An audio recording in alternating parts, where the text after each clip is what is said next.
Abraham. Et ce soir, nous allons parler de la postérité d'Abraham. Mercredi, nous avons parlé des enfants de la promesse. Aujourd'hui, nous parlons de la postérité d'Abraham. Alors, nous allons prendre Romains, le livre des Romains, pendant que nous sommes encore debout.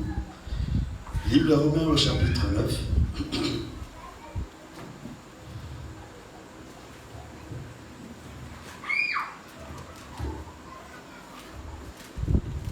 Romains chapitre 9.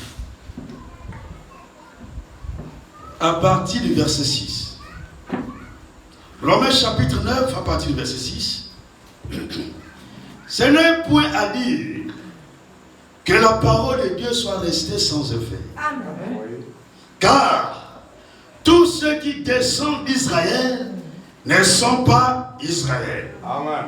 Et pour être la postérité d'Abraham, ils ne sont pas tous ses enfants. La vérité. Mais il est dit, en Isaac sera nommé pour toi une postérité. C'est-à-dire que ce ne sont pas les enfants de la chair qui sont enfants de Dieu. Non. Mais que ce sont les enfants de la promesse. Amen. Qui sont regardés comme la postérité. Amen. Amen. Amen. Que le Seigneur ajoute ses bénédictions avec sa parole. Amen. Vous pouvez vous asseoir. Nous nous laissons toujours conduire par le Seigneur. Alors nous allons parler ce soir de la postérité d'Abraham. Lorsque nous avons considéré les commencements d'Abraham, Dieu lui a fait des promesses. Il n'y a pas, comme on disait l'autre jour, l'autre mercredi, il n'y a pas un appel sans promesse.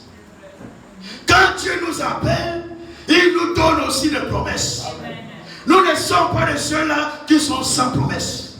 Nous avons des promesses. Et notre appel, quand nous recevons l'appel, Dieu aussi nous donne des promesses. Alors Dieu a donné des promesses à Abraham. Et parmi ces promesses, Dieu lui a promis une postérité. Il lui a promis la postérité. Alors, comme nous avons vu, Abraham a eu plusieurs enfants. Il a eu Ismaël, d'Agar, la servante de Sarah. Il a eu Ismaël. Ensuite, il a eu Isaac, le fils que Dieu lui avait promis. Amen. Avec sa femme Sarah. Oui. Ensuite, lorsque Sarah fut décédée, la Bible dit qu'Abraham prit encore une autre femme, appelée Ketura. Oui. Alors avec Ketura, Abraham a eu aussi plusieurs enfants. Plusieurs enfants. Donc en un mot, Abraham a eu plusieurs enfants. Pas un seul, mais plusieurs enfants. Maintenant, lorsque nous observons à ces enfants-là, lorsque nous regardons ces enfants-là, nous allons nous rendre compte qu'il y avait quelque chose qui faisait la différence parmi tous ces enfants-là. Il y avait une différence. La différence, c'est qu'il y avait une promesse. Il y avait un enfant qui avait une promesse. Et celui qui avait la promesse, c'est Isaac. Ismaël n'avait pas de promesse. Non. Les enfants de Ketura n'avaient pas de promesse. Non. Le seul qui avait la promesse, c'est Isaac. Amen. Isaac était le produit de la promesse. Amen. Isaac était le produit de la foi d'Abraham dans la promesse de Dieu. Amen. Lui, il était le fruit de la promesse. C'est ce qui faisait la différence parmi tous ses enfants. Donc Isaac était un enfant distingué. Amen. Pas distingué par les hommes, non, mais distingué par Dieu. Amen. Nous ne voulons pas être distingués par les hommes. Les hommes ne nous intéressent pas. Amen. Nous ne voulons pas que les hommes nous applaudissent. Nous ne voulons pas que les hommes nous glorifient. Amen. Mais nous voulons le témoignage là-haut. Le témoignage qui vient de Dieu seul. C'est ce témoignage-là qui est vrai. Amen. Les témoignages des hommes sont faux. Aucun homme ne ne peut te donner un témoignage vrai. Parce qu'aujourd'hui il est vrai, demain il est faux. Aujourd'hui, comme tu lui as donné quelque chose, il va témoigner pour toi. Ah, ça c'est mon frère, ça c'est ma soeur. Parce que tu lui as donné quelque chose, parce que tu lui as donné l'argent, parce que tu lui as donné les vêtements, parce que tu lui as donné les dons, tu lui as fait quelque chose. Alors en retour, il dit ça c'est mon frère. Il peut même dire que non, dans toute l'église là, voici mon frère, c'est celui-là. Les autres là, ne sont pas clairs. Mais lui là, c'est un vrai fils de Dieu. Maintenant, observez. Le frère qu'on disait un vrai frère, qu'on témoignait partout que c'est un vrai frère. Il suffit que ce frère-là piétine la personne. Il suffit que ce frère-là dise quelque chose à ton encontre. Il suffit que ce frère-là te critique. Alors là maintenant il n'est plus ton frère. Ce n'est plus mon frère. Je ne savais pas que le frère pouvait faire ça. Ah bon? Ça veut dire que ton premier témoignage était faux. C'est un témoignage basé sur les intérêts. Les témoignages des hommes sont basés sur les intérêts. Parce qu'il y a un intérêt quelque part, alors ils témoignent de toi en bien. Mais le témoignage de Dieu ne dépend pas des intérêts. Ça ne dépend même pas de ce que tu as fait. Ça ne dépend même pas de tes œuvres. Ça dépend de la grâce de Dieu. Dieu t'a fait grâce d'être enfant de Dieu. Dieu t'a fait grâce de te baptiser du Saint-Esprit. Dieu t'a fait grâce de bénéficier de la promesse de Dieu. Ce n'est pas de toi-même, c'est la grâce de Dieu. Merci Seigneur. Alors Dieu témoigne sa propre grâce. La grâce qu'il a manifestée pour toi. Le secours immérité qu'il a manifesté pour toi. Alors il témoigne sa propre grâce. Amen. Toi, qu'est-ce que tu peux faire? Rien du tout. Tu ne peux rien faire si Dieu ne te fait pas grâce. Même venir à l'église, tu ne peux pas venir à l'église si Dieu ne te fait pas grâce. Même reconnaître les vrais envoyés de Dieu. Si Dieu ne te fait pas grâce, tu ne reconnaîtras jamais un véritable envoyé de Dieu. Même la révélation de la parole, il faut que Dieu te fasse grâce. Même croire ce que vous croyez, il faut que Dieu te fasse grâce. Si Dieu ne te fait pas grâce, tu ne pourras pas être ce que tu es. Ce que tu es, c'est par la grâce de Dieu. Amen. Ce que tu es aujourd'hui, mon frère, aujourd'hui, pas hier, aujourd'hui, ce que tu es aujourd'hui, c'est par la grâce de Dieu. C'est pas de toi-même. Toi-même, tu ne peux rien. Toi-même, tu ne peux même pas subsister dans la parole. Toi-même, tu ne peux pas vivre la parole. Toi-même, tu ne peux pas marcher dans la parole. Il faut la grâce de Dieu pour t'amener à vivre la parole de Dieu. En réalité, ce n'est pas nous qui vivons la parole de Dieu, mais c'est Dieu en nous qui vit sa propre parole. Lui-même en toi, il vit sa parole. Lui-même en toi, ma soeur, il vit sa parole. Qui peut vivre la parole de Dieu si ce n'est Dieu lui-même? Amen.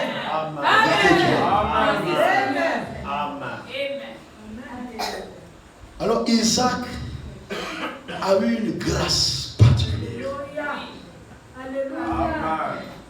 Comme nous aussi nous avons eu la grâce. Une grâce particulière. Combien de personnes sont dans leurs choses loin de Dieu? Combien de personnes sont dans la fausse doctrine? Combien de personnes sont même dans la synagogue de Satan? Dans l'église de Satan, où Satan lui-même est le pasteur, où Satan lui-même est prêche. Combien ils sont nombreux là-bas? Mais nous, Dieu nous a fait grâce de nous sortir de la fausse doctrine, de nous sortir de la modalité, de nous amener autour de la table du Seigneur pour manger le vrai mets, les vrais mets du Seigneur. C'est la grâce.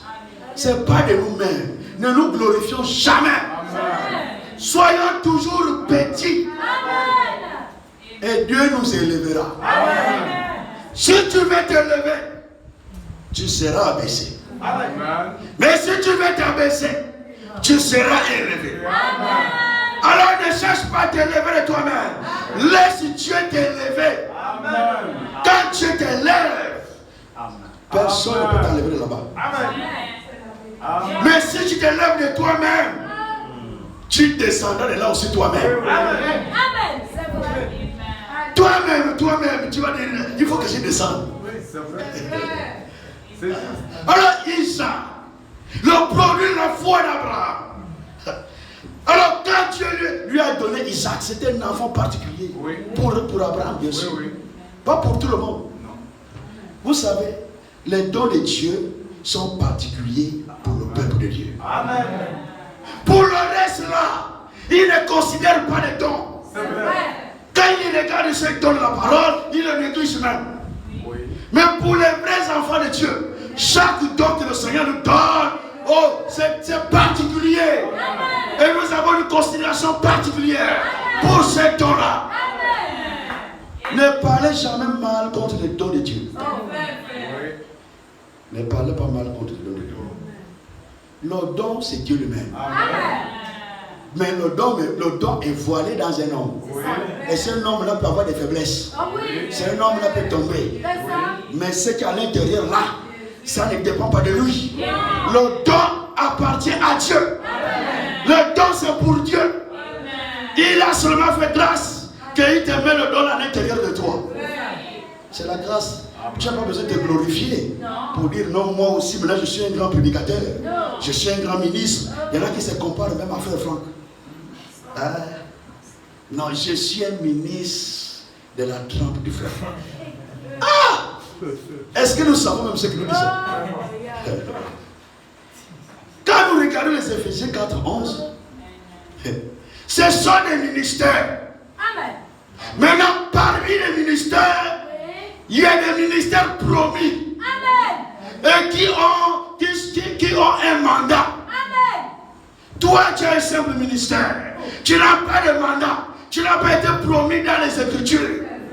Tu es spécial à quoi? Nous ne devons pas nous glorifier. Quand Dieu fait une chose, glorifions seulement Dieu. Amen. Ici, nous ne voulons pas glorifier les hommes. Nous voulons glorifier Dieu. Amen. Dieu qui agit parmi les hommes. Amen. Et c'est lui qui reçoit la gloire, amen, la majesté, amen, la puissance. Parce qu'il mérite tout cela. Amen. Alors, quand cet enfant est né, un enfant distingué par Dieu, parce que c'est le produit de la promesse, c'est le produit de la foi d'Abraham.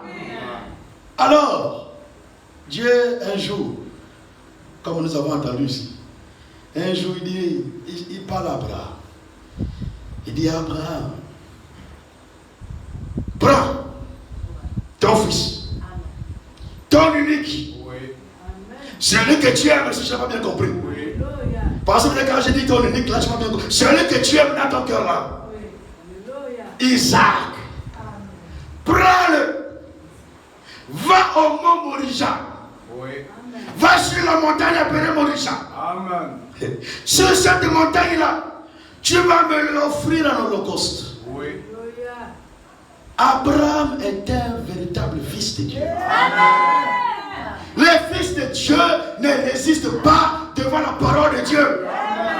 Quand vous voyez quelqu'un, cela a été prouvé scripturairement qu'il est en erreur, qu'il est en faute, et il rejette quand même, laissez tomber.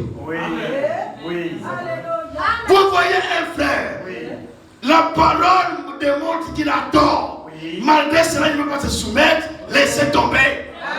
Oubliez, il faut l'oublier. Oubliez cette personne. Même si c'est un grand prédicateur ici, même si quand il prêche, le feu sort de sa bouche, abandonnez-le. Amen. Nous ne sommes pas des donneurs de leçons. Nous, les prédicateurs, parfois, on se met à la place de donner des leçons. Nous ne sommes pas des donneurs de leçons.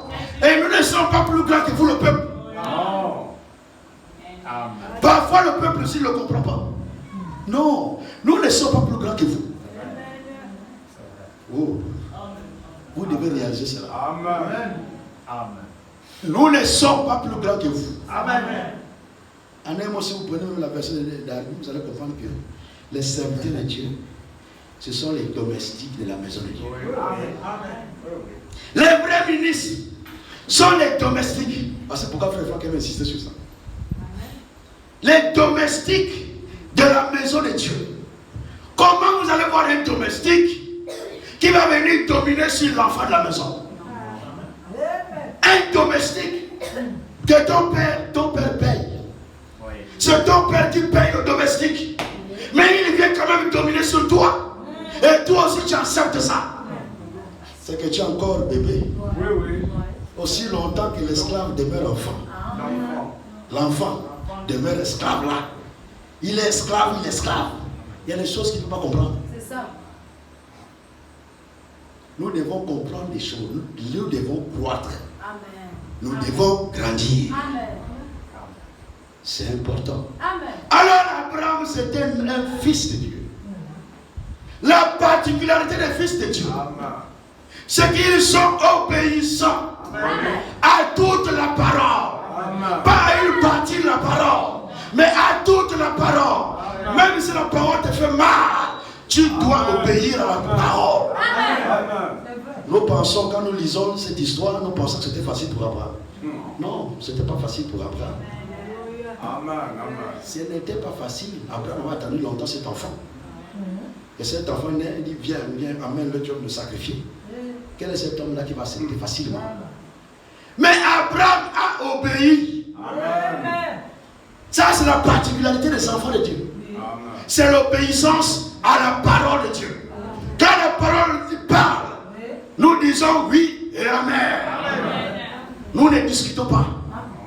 La parole, c'est ce qui vient nous régler le débat. C'est ce qui vient régler la discussion. On peut discuter entre nous sur les opinions. Si un frère ou une soeur fait sortir l'écriture, ça arrête le débat. Le débat est fini. Parce que la parole, l'écriture met fin au débat. Oui. Mais si malgré l'écriture, vous continuez à débattre, laissez tomber. Vous ne forcerez jamais un enfant du diable d'obéir à la parole de Dieu. Et vous ne pourrez jamais même imposer même au diable d'obéir à la parole de Dieu. Il y a des choses qui ne se forcent pas. Tu parles, la personne peut écouter, laisse tomber, prie pour le frère, prie pour la sœur. Si c'est une semence de Dieu, Dieu lui révélera cela un jour. Et un jour il va revenir. Si c'est un enfant de Dieu, il me dit frère, le jour là, vraiment tu avais raison. Et le frère va lui dire non. Parce que nous, les frères, nous sommes tellement humbles. Le frère va dire non, si je n'ai pas raison. Aucun homme n'a raison. Celui qui a raison, c'est Dieu. C'est la parole de Dieu qui a raison. Alors nous glorifions tous ensemble la parole de Dieu. Nous disons merci Seigneur pour ta parole. Alors, quand tu vois le frère, je t'avais dit non. J'avais dit j'ai raison. C'est moi qui ai raison. Il y a un problème aussi. Là, il s'est glorifié lui-même au dépend de la parole de Dieu. Toi, tu peux convaincre qui? Personne. Nous autres, on était difficiles à convaincre si ce n'était pas la parole de Dieu. Et ça, je vous assure. C'est la parole, c'est le Saint-Esprit qui convainc sur la base de la parole que tu as reçue. Alors, Isaac n'a pas résisté. Abraham n'a pas résisté à la parole de Dieu. Il a pris l'enfant, il l'a amené au mont Moriah. Le mont Moriah, c'est le mont sur lequel même le temple a été conçu plus tard. Le temple de Salomon, c'est le temple qui est même jusqu'à aujourd'hui, sur le mont Moriah. Alors, quand cet enfant est amené là-bas, il est un enfant obéissant aussi. Il n'a pas résisté. Alors, quand tu as vu l'obéissance d'Abraham, Abraham est allé jusqu'à vouloir sacrifier son enfant. Si ce n'était pas l'intervention divine, si Dieu ne l'avait pas dit arrête, Abraham était déjà prêt a sacrifié l'enfant. Alors quand Dieu a regardé l'obéissance des noms, il regarde, il observe, il regarde Abraham, il dit extraordinaire. Qu'est-ce que je peux faire pour cet homme-là? Dieu dit, moi, l'Éternel, je jure par moi-même, parce qu'il n'y a pas quelqu'un qui est au-dessus de Dieu. Nous souvent nous jurons par celui qui est supérieur à toi, mais Dieu jure par lui-même. Dieu dit, je jure par moi-même, je multiplierai ta postérité. Je bénirai ta postérité. Et toutes les nations de la terre seront bénies en ta postérité. Nous prenons cela. Genèse 22, vous le faites avec la dernière fois.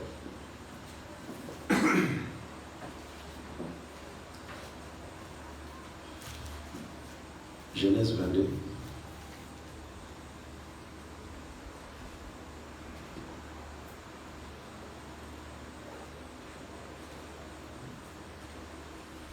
Nous allons prendre la partie du verset 15. L'ange de l'Éternel appela une seconde fois Abraham des cieux et dit, je le jure par moi-même. Il ajoute encore, parole de l'Éternel. Pas parole n'importe qui. Parole de l'Éternel. Parce que tu as fait cela et que tu n'as pas refusé ton fils, ton unique, je te bénirai. Et je multiplierai ta postérité. Comme les étoiles du ciel. Et comme le sable qui est sur le bord de la mer.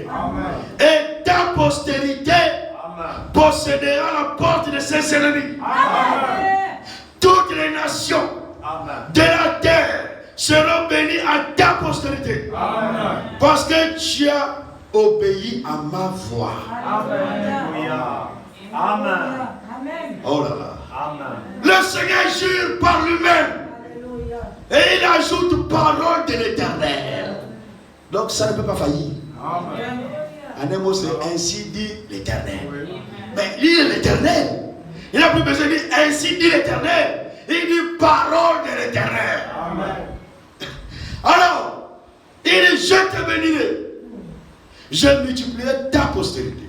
Comme les étoiles du ciel. Et comme le sable qui est sur le bord de la mer.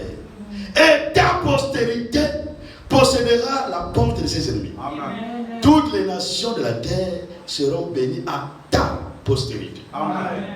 Ta postérité. Amen. Amen. Mais là, nous savons que Isaac était déjà né. Isaac était déjà né. Maintenant, là, il s'agit de quelle postérité? Amen. Cette postérité qui va posséder les portes de ses ennemis. Amen.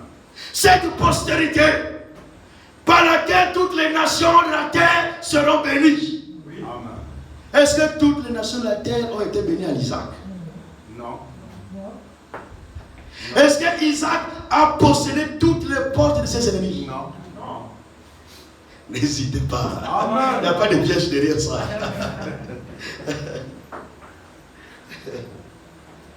Alors nous savons qu'il y a une véritable postérité. Amen, amen, amen. Que Dieu a promis à Abraham. Amen. Mais Dieu nous dit, là où nous avons lu, qu'un Isaac sera nommé pour toi. Amen. Oh, pour toi. Oui. Aïe, aïe, aïe. Un Isaac. Donc cette postérité-là doit venir d'Isaac. Ça doit sortir d'Isaac. De la lignée qui part de Isaac. Alors cette postérité-là a une particularité. C'est qu'elle doit posséder. Pas seulement chasser. Mais il doit posséder. Posséder les portes de ses ennemis. Et par cette postérité-là, toutes les nations de la terre seront bénies. Alors nous savons qu'il y a une véritable postérité. Amen. Que Dieu a promis à Abraham. Cette postérité par laquelle nous Nous qui sommes parvenus même au temps de la fin, nous serons bénis. Nous ne sommes pas bénis en Isaac. Non. Amen. Non. Et Isaac n'est même pas notre père. Non. Isaac fait partie des patriarches d'Israël. Mais pour nous les nations, ce n'est même pas notre père. Alléluia. Nos pères dans la foi, ce sont les pères apostoliques. Amen. Parce que si vous observez cette postérité-là, en réalité, il s'agit de la postérité foi. Oui. La postérité qui croit comme Abraham. La postérité qui a la foi d'Abraham. C'est de cette postérité-là qu'il s'agit. Amen. La postérité qui a la foi d'Abraham. Alors, cette postérité-là, c'est Christ. Amen. Amen. Ne parlons pas beaucoup. Amen. Il s'agit de Christ. Oui. La postérité d'Abraham promise. Amen. Avant de continuer, nous allons prendre quelque chose ici.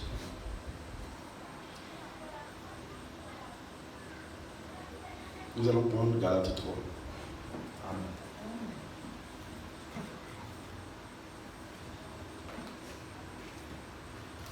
Galates.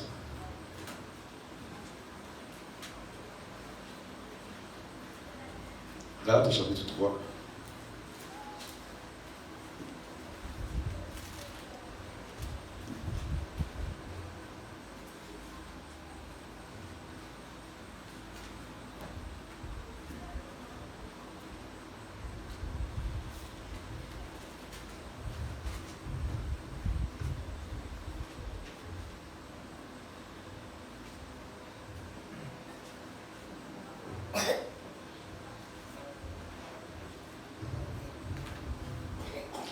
Galates chapitre 3.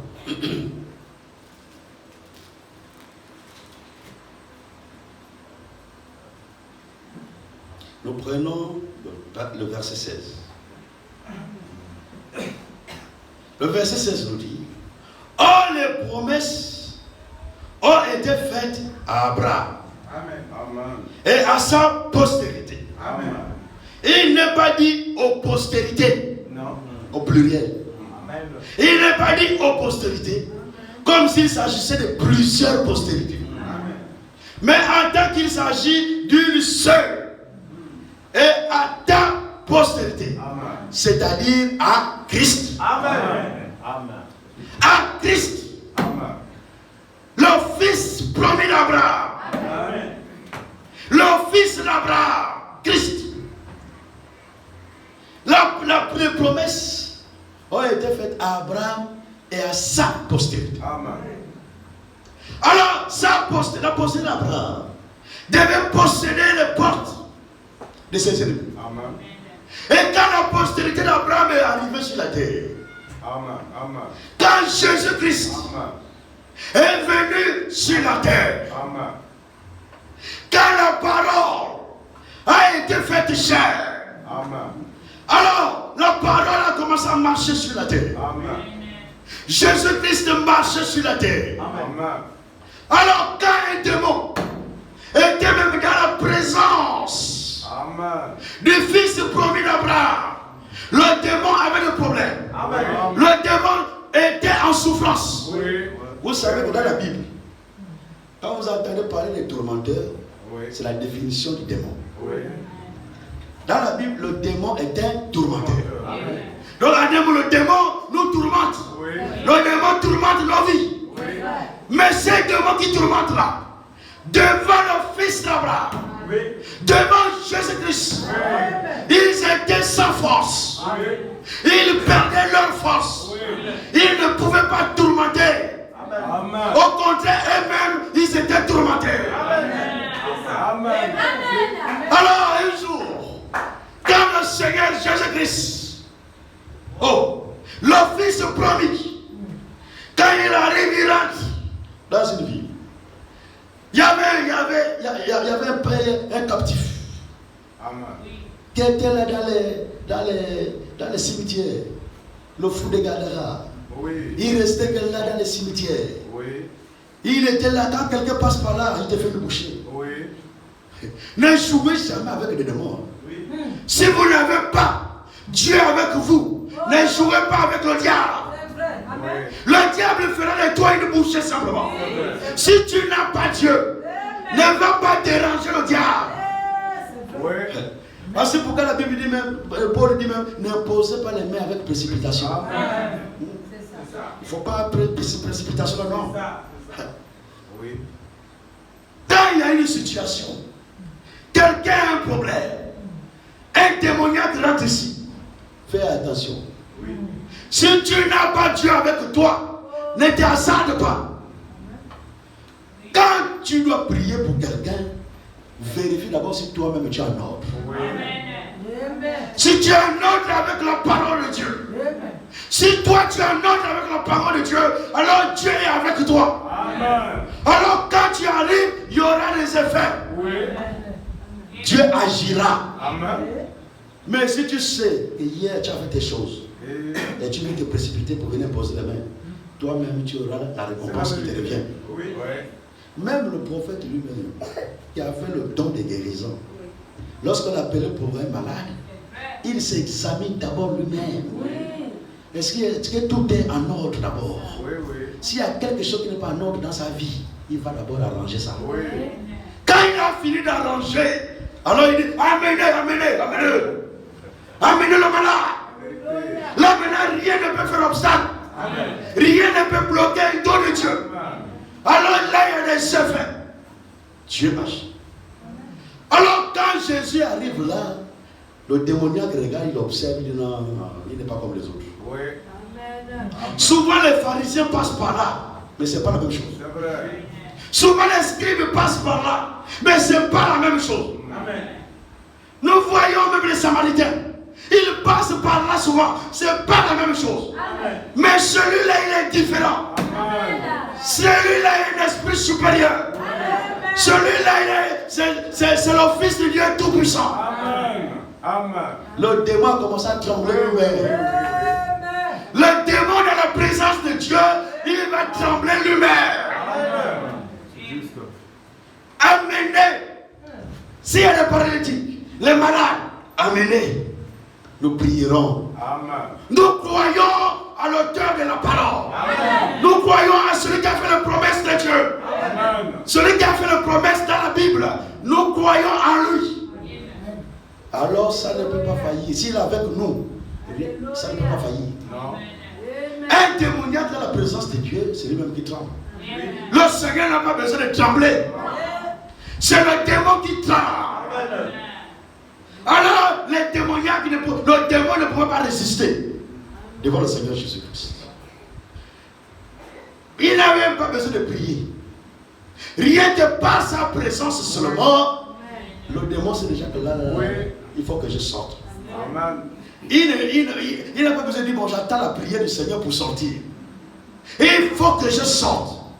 Quand nous sommes tellement consacrés. Quand nous sommes tellement ouverts.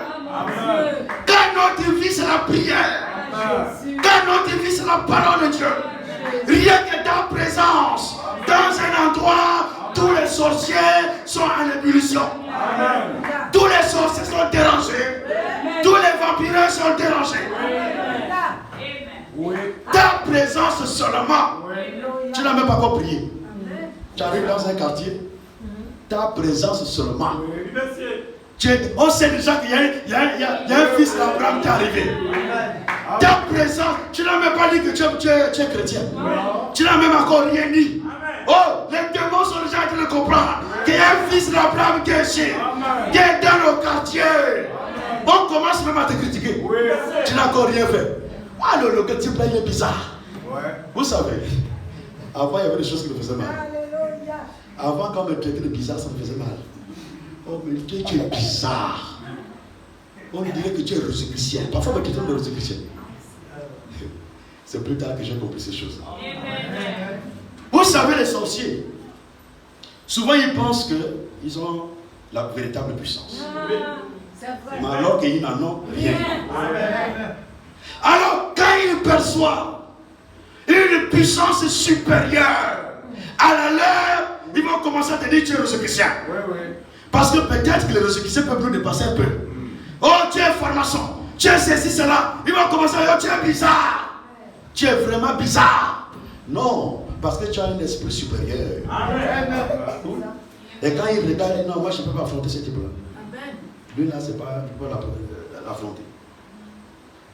Alors Jésus, partout où il passait, les démons avaient des problèmes. Amen. Les guérisons partout. Amen. Quand il arrive, il n'a pas besoin de prier pour toi. Oui. Tu touches seulement le pas de sa robe. Oui. C'est par ta foi que tu reçois ta guérison. Amen. La femme à la paix de sang n'a pas attendu qu'on prie pour elle. Dès qu'elle a seulement discerné que lui là c'est le fils d'Abraham, c'est pas n'importe qui. Il a seulement touché par la foi les pas de la robe du Seigneur. Et elle fut guérie de manière instantanée. Ne réfléchissons pas. Si tu sens dans ton cœur une conduite sur la base des Écritures, applique ça.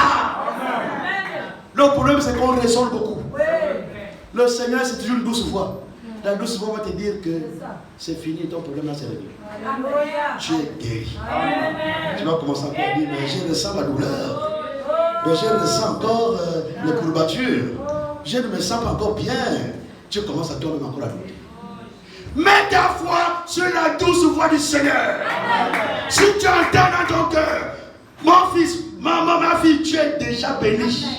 Mon fils, ma fille, tu es guéri. Dis seulement gloire à Dieu. Amen, Seigneur. Mets ta foi sur cette parole. Et tu ne seras pas déçu. Cela vient de Dieu. Tu ne seras pas déçu. Le problème, c'est qu'on raisonne beaucoup. Nous voulons que Dieu nous parle comment? Dieu a plusieurs manières de parler. Mais vous voulez que Dieu vous parle comment? Dieu peut vous parler par cette douce voix. Souvent il le fait. Intérieur, la douce voix intérieure là. Obéis simplement. Et ta bénédiction sera une réalité. Si tu obéis à la douce voix du Seigneur, la douce voix du Seigneur produira ce que tu attends là. Vous savez, quand on est l'enfant et une révélation, c'est pas seulement pour Abraham. Abraham, Dieu lui a parlé devant au libre. Mais à nous aussi, il peut nous parler même dans le cœur. C'est la il te révèle que tu es guéri. Il te révèle que tu es béni. Il te révèle que tu es délivré. Alors mets ta foi comme Abraham. Dis Amen, Seigneur. Je crois à cela. Et tu le verras s'accomplir dans ta vie. Crois sans avoir vu. Et tu verras la gloire de Dieu dans ta vie. Nous résistons souvent à la douce voix du Seigneur. Mais Dieu va nous délivrer comment? Nous attendons qu'on nous impose de nous forcément ici à l'église. C'est pas forcément ça. Alors Jésus, partout où il passait, les démons avaient des problèmes. Parce que cette semence-là, cette postérité-là, doit posséder les portes de ses ennemis. Il devait posséder les portes de la maladie. Il devait posséder les portes des démons. Il devait posséder toutes les portes de ses ennemis. Alors même rien que pendant son vivant, il a commencé à le démontrer. Il commence à démontrer, le démon commence à... Il se pose des questions et là on ne comprend plus rien. Le diable dit, quand le diable pense, certainement, le diable quand il regarde, il dit, mais j'ai déjà 4000 ans d'expérience. Jusqu'à l'arrivée de Jésus, ça faisait 4000 ans. Et tout ça, le diable a régné. Il dit, mais j'ai 4000 ans d'expérience. Et là, je ne comprends plus. Quelqu'un qui vient seulement arriver, il me déstabilise complètement. Je n'ai plus de force. Quand je suis dans la présence, je perds mes forces. Je ne comprends plus rien. Le diable ne peut pas comprendre. Vous savez, le diable a la connaissance. Il connaît les Écritures. Il connaît même la parole de Dieu. Mais il manque quelque chose. C'est vrai. Amen. Le diable n'a pas la révélation. Il a la connaissance, mais il n'a pas la révélation. Il n'avait pas la révélation de celui qui était en face de lui. Il n'avait pas la révélation de Jésus-Christ. Oui, c'est la vérité. Il n'avait pas la révélation. Alors, tout ce qu'il faisait là, il amène même Jésus même au calvaire. Il amène Jésus à Golgotha. Tout ça là sans révélation. Il ne sait pas ce qu'il est en train de faire. Oui, oui. Il ne sait pas qu'emmenant Jésus à Golgotha, c'était sa propre défaite. Si le diable savait qu'emmener Jésus à Golgotha était sa propre défaite, il n'allait jamais le faire. Mais il n'a pas de révélation. Aucune révélation. Alors il amène Jésus au calvaire. En un mot, il est en train de contribuer à sa propre défaite. Il est en train de contribuer à sa propre défaite. Oh, il ne sait pas que là, la mort de Jésus-Christ était même la défaite de ça. Amen. Pour que Jésus puisse vaincre, il devait mourir. Parce qu'il devait tout vaincre. Il devait vaincre les démons. Il devait vaincre la maladie. Il devait vaincre Satan. Il devait aussi vaincre la mort. Et le séjour de mort. Pour vaincre la mort, il faut que tu meurs. Pour que tu puisses aller sur le territoire de la mort, il faut que tu rentres dans la dimension de la mort. Pour que tu sois maintenant face à la mort. Aujourd'hui, qui peut voir la mort? Qui peut voir l'ange de la mort? Alors à Golgotha, ils ont amené Jésus. Ils l'ont crucifié entre ciel et terre. Quand il a été crucifié, quand il observe, il regarde depuis les prophètes.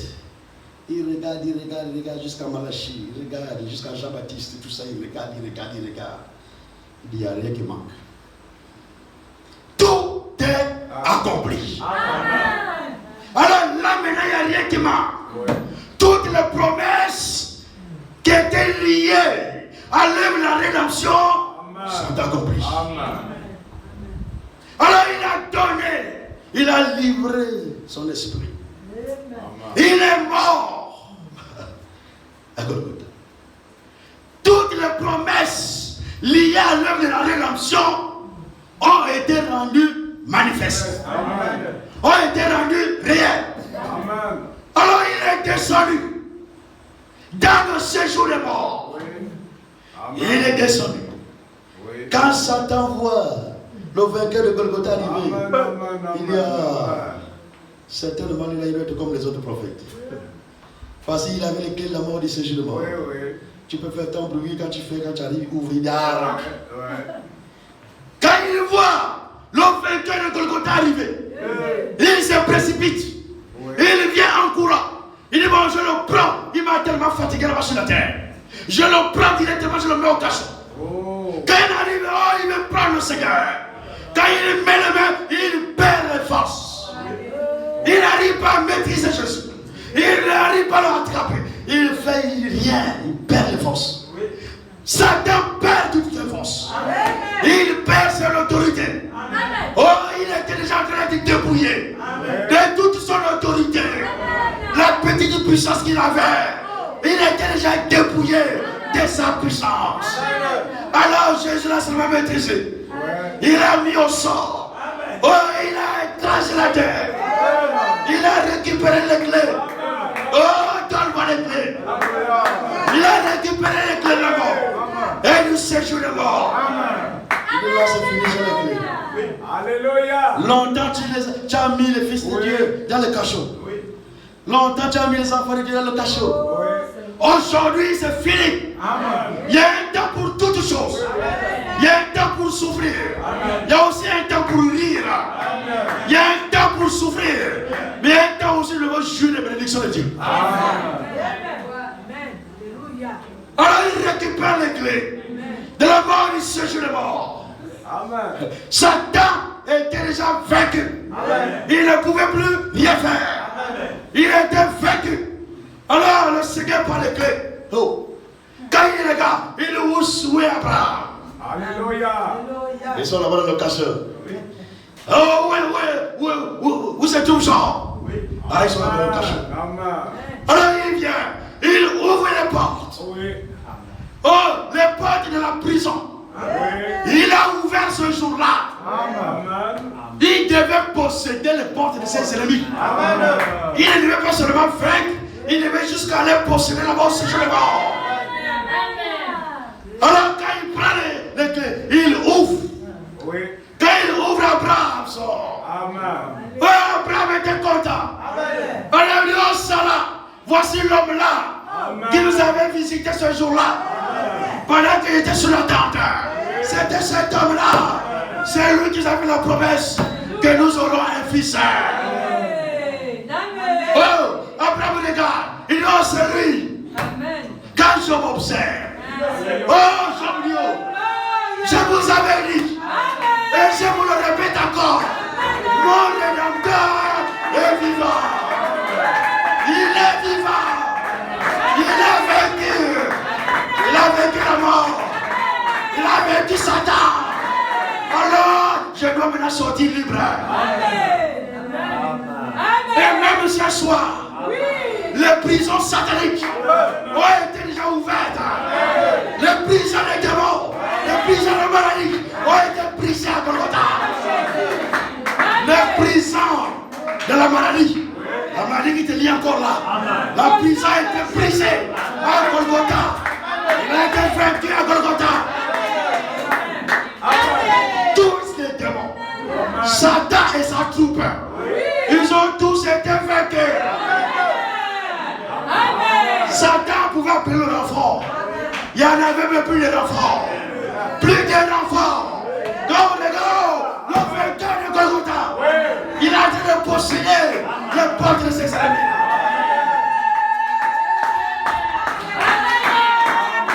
Alors même ce soir, laissez-moi vous dire que Jésus-Christ a possédé les portes de Christ.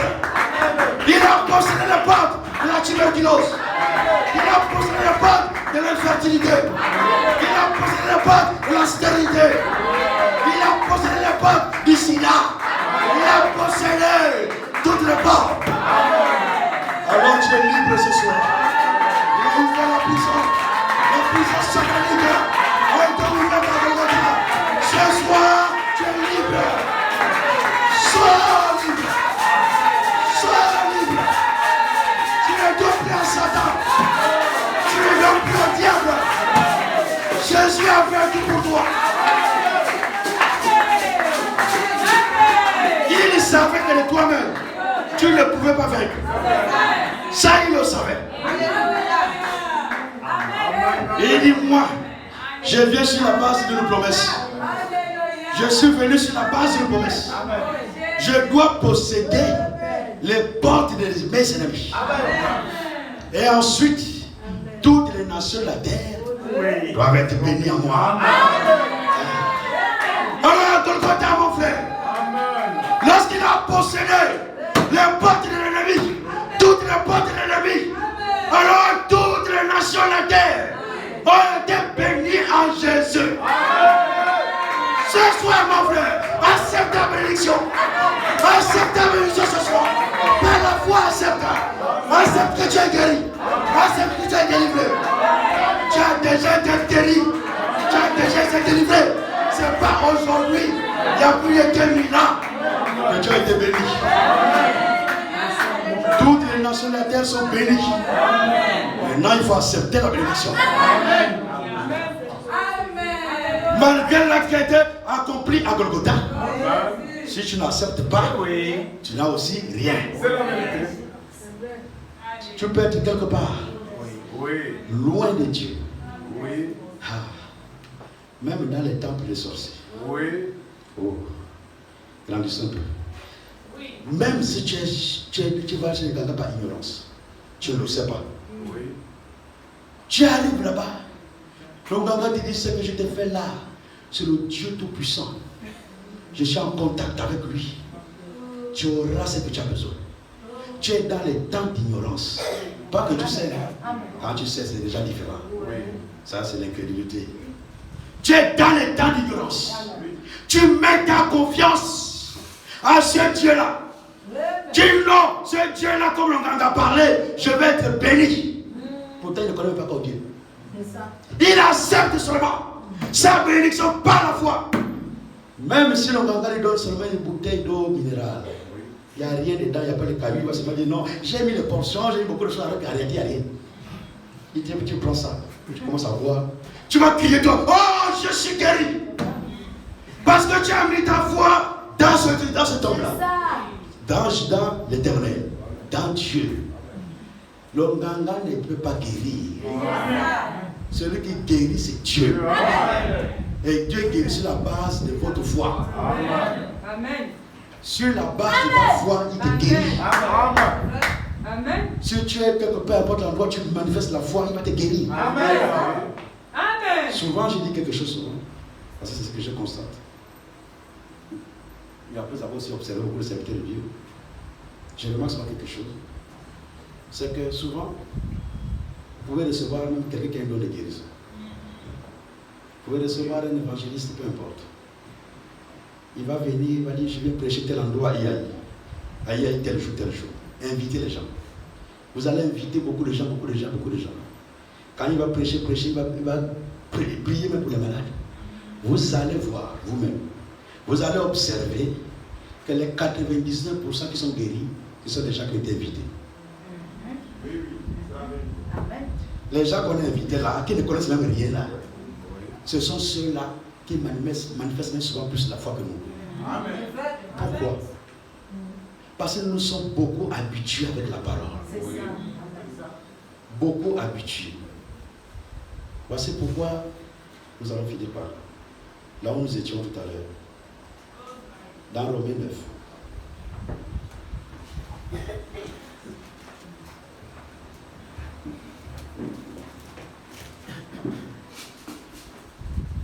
Ça, c'est l'apôtre Paul. Quand l'apôtre Paul observe, il y a quelque chose qui ne va pas. Et pourtant, les alliances, c'est pour vous, les Juifs. La loi, c'est pour vous. Les cultes, c'est pour vous. Mais quand j'observe, il y a quelque chose qui ne marche pas. Alors l'apôtre Paul dit, verset 6, ce n'est point à dire que la parole de Dieu soit restée sans effet. La parole de Dieu ne peut pas rester sans effet. Maintenant, qu'est-ce qu'il dit par la suite? Il va me la toucher pour le problème. Il dit, car tous ceux qui descendent d'Israël ne sont pas Israël. Tous ceux qui descendent d'Israël ne sont pas Israël. Donc, en un mot, pour que la parole de Dieu puisse avoir de l'effet, il faut que tu sois parmi ceux-là qui descendent directement de la volonté parfaite de Dieu. Amen. Je vais expliquer. Ce n'est pas tous ceux qui sont Israël, tous ceux qui descendent d'Israël qui sont Israël. Ce n'est pas tous ceux qui confessent Christ, qui confessent Jésus-Christ, qui sont chrétiens. Non. La parole de Dieu n'a de l'effet que dans les enfants de Dieu. Amen. Si nous sommes charnels, la parole de Dieu n'aura pas d'effet. Oui, c'est vrai. Pas d'effet. Alors le prophète dit, mais quand il interprète un peu cette écriture-là, il dit, ce n'est pas tous ceux qui confessent Christ qui sont chrétiens. Amen. Amen. Nous tous, nous confessons Christ. Oui. Nous parlons de Christ, mais nous ne sommes pas tous chrétiens. Amen. Alors la parole n'a pas d'effet dans ces personnes. Ces personnes-là, qui ne sont pas chrétiens, qui sont charnels. Oui. Ceux qui sont charnels, ils vont seulement être des religieux, raisonner avec la parole. Mais les vrais enfants d'Abraham, parce que nous sommes enfants d'Abraham par la foi. Amen. Amen. Aujourd'hui, je me suis laissé conduire. Normalement, j'étais ailleurs. Je devais vous amener ailleurs. Mais je me laisse toujours conduire. Amen. Nous sommes les enfants d'Abraham par la foi. Amen. Christ est enfant d'Abraham par Isaac. Vous pouvez remonter jusqu'à Isaac, jusqu'à Abraham. Mais nous sommes enfants d'Abraham par Christ. Amen. Amen. Nous sommes enfants d'Abraham par Christ. Amen. Mais Christ est enfant d'Abraham par Isaac. Amen. Alors comme Christ a vaincu, nous enfants d'Abraham par Christ, nous devons se vaincre. Amen. Amen. Nous avons placé le temps. Ceux qui sont à Christ, on a dû dire dans Galate. Ceux qui appartiennent là à Christ là, ce sont ceux-là qui sont enfants d'Abraham. Amen. Amen. Les enfants d'Abraham, c'est par la foi. Amen. Si tu crois par la foi, si tu manifestes la foi d'Abraham, Amen.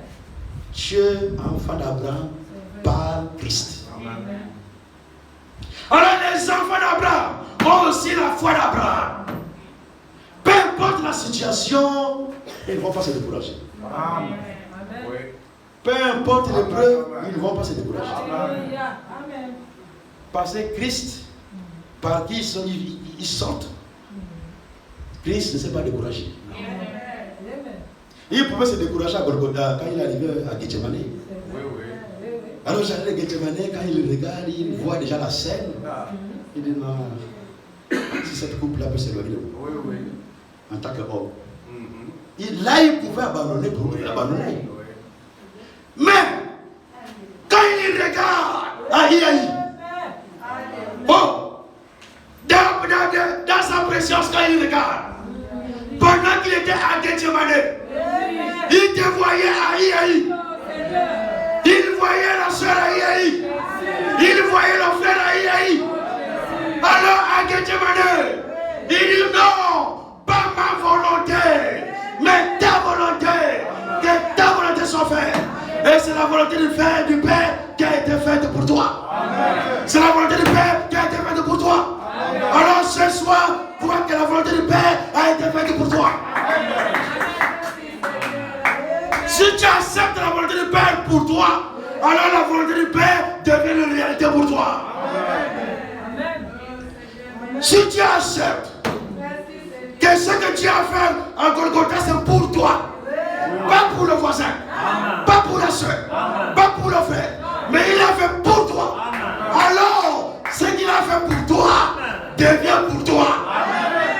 Amen. Oh, et ce qu'il a fait déjà pour toi, si tu l'acceptes ce soir, cela devient pour toi. En réalité, c'est déjà pour toi. Mais il faut que tu acceptes par la foi.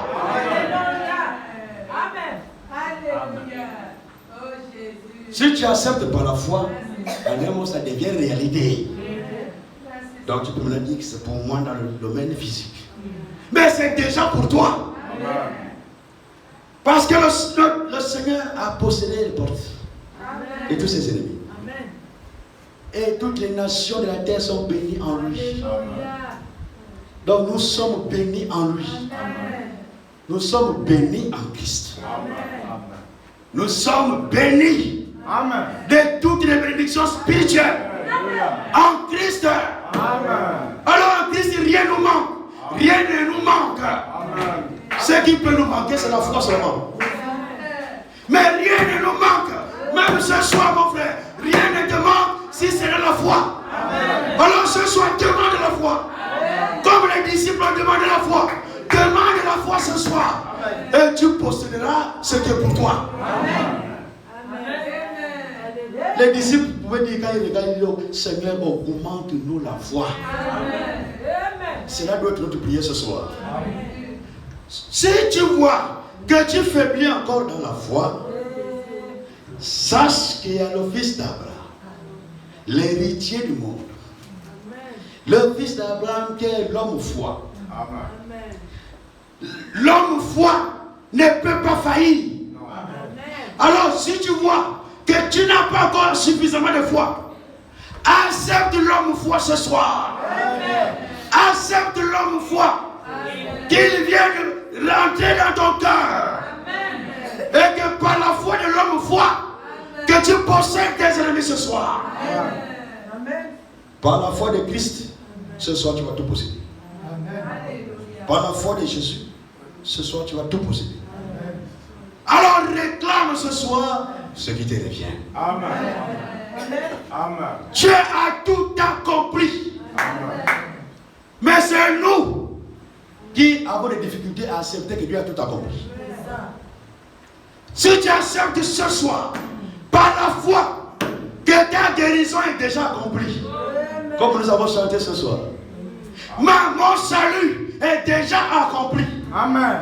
Ma délivrance est déjà accomplie. Amen. Ma bénédiction est déjà accomplie. Amen. Si tu acceptes cela ce soir, alors cela deviendra une réalité pour toi. Amen. Ce sera une réalité pour toi. Amen. Jésus-Christ a possédé les portes de la mort. Il a possédé les portes des séjours de mort. Il a possédé les portes de Satan et de tous les démons. Amen. Amen. Alors, il nous a bénis. Nous sommes tous bénis ce soir. Amen. Accepte seulement d'être béni. Et tu es béni. Dis seulement je suis béni. Je suis béni par Christ. Alors la bénédiction qui a été promise pour toi ce soir va se manifester. Que Dieu vous bénisse. Amen.